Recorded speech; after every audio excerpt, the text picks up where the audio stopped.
The neighborhood was a postcard of suburban bliss-neat lawns, white picket fences, and the hum of routine. But beneath the surface, a storm was brewing, and its name was HOA Karen. She was the self-appointed queen of the homeowners association. Her clipboard a scepter, her rules a guillotine. Everyone knew her sharp tongue and sharper eyes, always watching, always judging. I'd lived on Maple Street for 5 years, keeping my head down, my garden tidy, and my dues paid. But HOA Karen had a vendetta, and I was her latest target. It started with petty complaints. My mailbox was too modern. My car parked an inch too close to the curb. Then whispers spread that I wasn't community-minded enough. I brushed it off, thinking her reign of terror would pass. But when I left for a week-long work trip, HOA Karen saw her chance. I'd always suspected she had a knack for crossing lines, but stealing my house keys? That was a new low even for her. I'd left my spare keys with Mrs. Delaney, the sweet elderly widow next door, for emergencies. She was trustworthy, or so I thought. What I didn't know was that HOA Karen had coerced her, spinning a tale about neighborhood safety checks. Poor Mrs. Delaney, frail and trusting, handed over the keys without a second thought. HOA Karen didn't waste time. She let herself into my home, rifling through my drawers, my files, my life looking for dirt to justify her crusade against me. She didn't know I'd been watching her patterns, her obsession with control. I prepared for this. Before leaving, I'd installed a discreet security system, cameras tucked in corners, motion sensors, the works. Not because I expected theft, but because HOA Karen's petty tyranny had made me paranoid. The cameras caught everything. Her sneaking in at dusk, her gloved hands flipping through my papers, her smug grin as she pocketed my keys. I watched the footage from my hotel room, my blood boiling. But I didn't call the police. Not yet. I had a better plan, a legal trap that would turn her own game against her. Back home, I played dumb. I asked Mrs. Delaney about the keys, watching her stammer, guilt written across her face. That's when the twist came. Mrs. Delaney wasn't just a bystander.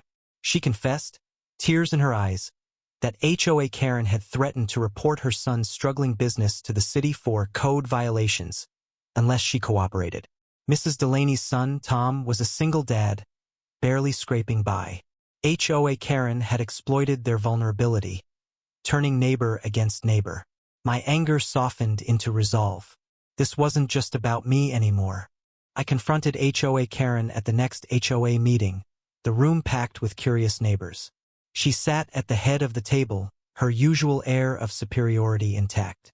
I stood, calm but deliberate, and played the security footage on a projector. Gasps filled the room as her face appeared, clear as day, trespassing in my home. Her smugness crumbled. She stammered, claiming it was a misunderstanding. But the evidence was undeniable. Then came my trap. I'd consulted a lawyer before the trip, drafting a cease and desist letter and filing a formal complaint with the HOA board. Trespassing, theft, and harassment. Her actions violated multiple bylaws and state laws. The board, fed up with her reign, voted unanimously to remove her as president. But the real blow came later. I pressed charges, and the court didn't take kindly to her antics. HOA Karen faced fines, community service, and a restraining order. Her reputation, her power, her control all shattered. The neighborhood buzzed with shock, but also relief. People started talking again, sharing stories of her bullying, her threats. Mrs. Delaney apologized profusely, and I forgave her. Tom, her son, even helped me fix my mailbox, free of charge as a thank you. Yet the victory felt hollow. HOA Karen wasn't a cartoon villain. She was a lonely, bitter woman who'd let power consume her. I'd won, but at what cost? My home felt violated, my trust in the community shaken. I'd outsmarted her, but the sting of betrayal lingered. Mrs. Delaney's confession had shown me the ripple effects of one person's cruelty, how it could fracture bonds, exploit weaknesses, and pit neighbors against each other. The legal trap had worked, but it couldn't erase the damage. In the weeks that followed, the neighborhood tried to heal. We held a block party, The first in years without HOA Karen's clipboard looming. Laughter filled the air, but I couldn't shake the bitterness.